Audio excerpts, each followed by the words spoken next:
ELLIPAL is a well-known brand in the hardware wallet space, offering secure cold storage for cryptocurrencies.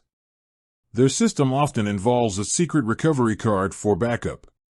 Naturally, people wonder about the security implications if a counterfeit card were to exist. The secret recovery card is not a storage device itself. It doesn't hold your private keys directly. Instead, it's a physical template designed to help you securely write down and organize your mnemonic seed phrase, or recovery phrase.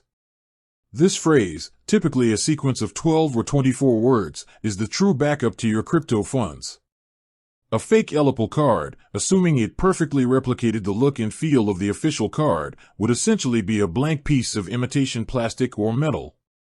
Since it's merely a guide for writing down the seed phrase, using a fake one wouldn't directly compromise the wallet's security.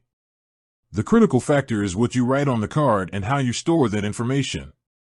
Security is compromised when the actual seed phrase is recorded insecurely or falls into the wrong hands.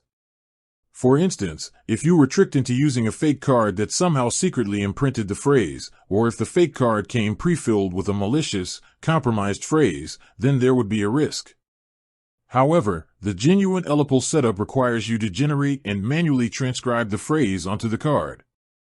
The main danger from counterfeit goods isn't the card itself, but if the entire hardware wallet, the main device, is a fake.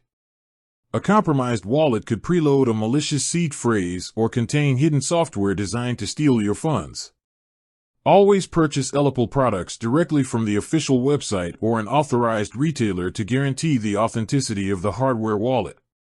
The card's role is simple, a template for your all-important seed phrase. Focus your security efforts on protecting those words, not just the plastic they are written on.